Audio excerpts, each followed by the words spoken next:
धर्म गुरुओं को आगे आकर इसको पुरजोर तरीके से कंडेम करना ही पड़ेगा। मजहबी रंग के नाम पर सनातन हिंदू धर्म का जैसे शोषण हो रहा है और हिंदू सोच रहा है कि चलो हमारे ऊपर तो नहीं हो रहा है, चलो हमारे ऊपर तो नहीं हो रहा, जिसके ऊपर हुआ वो समझे। ऐसे काम नहीं चलेगा, ऐसे चुप होकर नहीं चलेगा। सारा संविधान, सारा पढ़ाई लिखाई धरा रह जाएगा जब उनकी तलवारें उठेगी। पूरे विश्व में संविधान था कि नहीं? पूरे विश्व में अलग अलग के मजहब रहते थे कि नहीं? फिर ऐसा क्या चीजें हुआ कि 57 मुस्लिम कंट्री बन गया? क्या वो लोग पढ़े लिखे नहीं थे? वो लोग मॉडर्न नहीं थे? वो लोग एजुकेटेड नहीं थे? फिर 58 मुस्लिम देश संतान कैसे बन गया? तो जो लोग कह रहे हैं संविधान है सब रोक लेगा, कुछ नहीं रोकेगा। जम्मू कश्मीर में हमारे ही टैक्स पेयर के तरफ से एक संग्रहालय बना मुस्लिम समुदाय के लिए और उसमें अशोक चिन्ह लग गया, संविधान की कुछ आर्टिकल लिख दिया गया, संविधान का 3 जो शेर हैं उनकी मूर्ति लग गई, उसको वहां के मुस्लिम कम्युनिटी ने तोड़ दिया, उसको खत्म कर दिया। उस पर उसको लेकर कोई कुछ नहीं, कोई जागरूकता नहीं। और तुम लोग समझते हो कि चुप हो जाने से, पढ़ाई लिखाई संविधान लेकर नाचने से मुसलमान छोड़ देगा? कभी नहीं छोड़ सकता। ये जाहिल लोग हैं और जाहिल ही रहेंगे। इन जाहिलों को इतना नहीं पता कि जिस भूमि की खाते हैं उसकी नीक है। नमक हरामी जो ये लोग कर रहा है, नमक का तो कम से कम कर्ज उतारो। हम मानते हैं कि एक व्यक्ति के करते सभी मुसलमानों को कंडेम करना गलत है। मैं तो ऑलरेडी कह ही चुका कि 5% ही भारत के मुस्लिम समुदाय भारत के प्रति अपनी वफादारी जाहिर करते हैं। 95% जो मुसलमान है वो कट्टरपंथी और जिहादीपन मानसिकता के तरफ पल रहे हैं, बढ़ रहे हैं। जब उनको मौका मिलता है वो जिहाद करते ही करते हैं। मैं बार बार कह रहा हूं कि जिनके शोषण हुआ वो लोग क्यों नहीं फट रहा? आखिर इनके दिमाग में ऐसी क्या चीजें हैं, इनके मजहब में ऐसे क्या पढ़ाया जाता है कि जो बम लगाकर फटा जाता है? हम सनातन हिंदू जब मंदिर से पूजा करके निकलते हैं तो हम क्या करते हैं? दान पुण्य करते हैं, गरीबों की मदद करते हैं, फल मूल देते हैं, प्रसाद देते हैं। और ये जो जब नमाज पढ़ के निकलते हैं तो क्या करते हैं? सबने देखा है, पत्थरबाजी करेंगे, आगजनी करेंगे, पुलिस वाले को मारेंगे, हिंदुओं पर पत्थर चलाएंगे, ऐसी चीजें बोलेंगे जिससे देश में अराजकता फैले। संभल का एग्जाम्पल तुम लोग देखो, जहां जहां चीजें होती है, आखिर शुक्रवार फ्राइडे के दिन नमाज पढ़ने के बाद ही क्यों होता? हम तो नहीं करते। हम शांति प्रिय रहना चाहते हैं, हमें शांति प्रिय रहने दिया जाए। शांति प्रिय होने का फायदा मुस्लिम धर्म और मुस्लिम लोग ना उठाएं। ये मैं बहुत कठोर शब्द में इस बात को कहना चाहता हूं।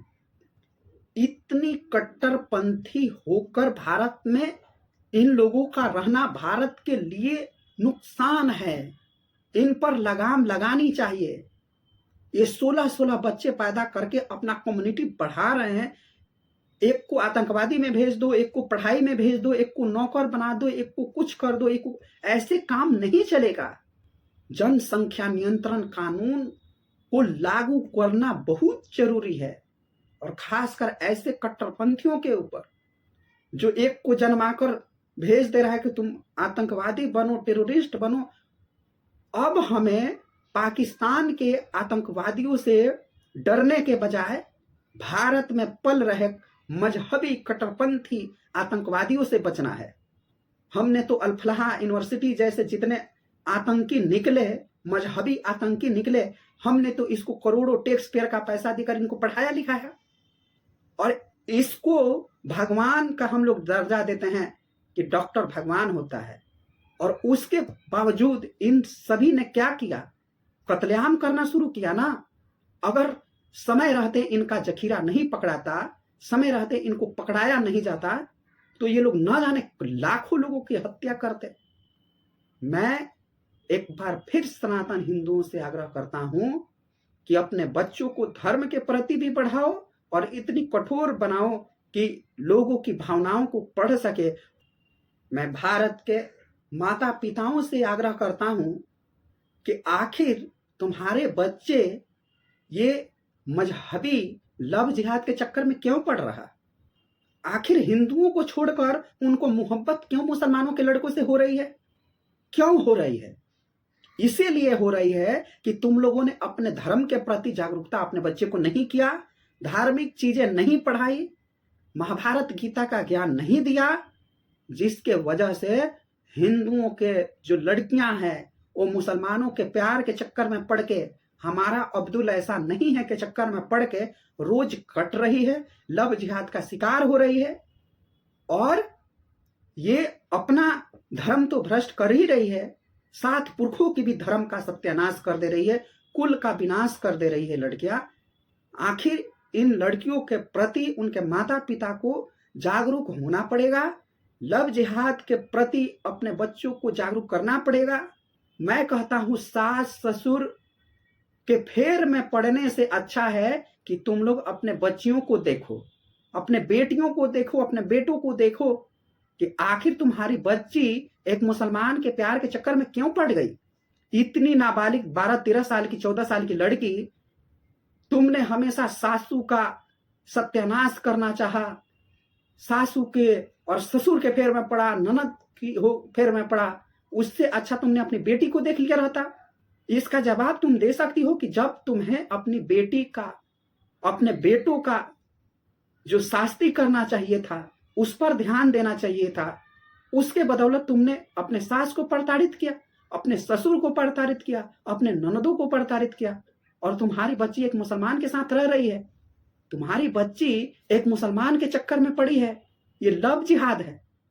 इस चीज पर सनातन हिंदू धर्म को आगे आना ही पड़ेगा। सनातन हिंदू धर्म को इस पर आकर तुरंत के तुरंत इस पर कार्रवाई करनी चाहिए।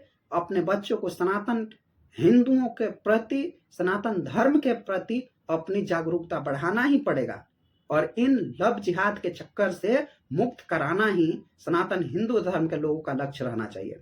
इसी के साथ आप सबने मुझे सुना, आप सबको बहुत बहुत धन्यवाद। जय श्री कृष्णा, जय महाकाल, हर हर महादेव, जय खाटू नरेश के।